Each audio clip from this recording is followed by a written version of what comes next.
একদিন এক দরিদ্র ব্রাহ্মণ ভগবান শ্রীকৃষ্ণের কাছে সামান্য চিড়ে উপহার নিয়ে গিয়েছিলেন, আর শ্রীকৃষ্ণ তাকে ফিরিয়ে দিয়েছিলেন অগাধ ঐশ্বর্য।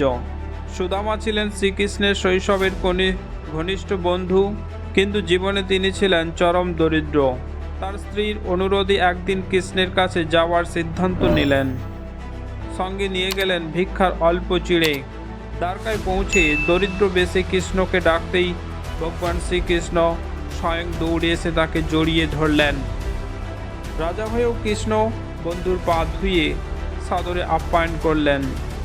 লজ্জায় সুদামা উপহার দিতে চাইলেন না, কিন্তু শ্রীকৃষ্ণ নিজেই তার হাত থেকে চিড়ে নিয়ে আনন্দে খেতে শুরু করলেন। বন্ধুর সেই ক্ষুদ্র ভালোবাসার উপহারকেই তিনি সর্বস্ব মেনে নিলেন।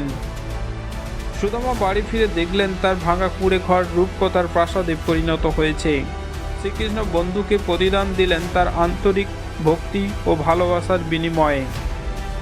এই কাহিনী শেখায়, সত্যিকারের ভক্তি ও ভালোবাসা কোনো বস্তু নয়, ভগবান হৃদয়ের আন্তরিকতাকেই গ্রহণ করেন।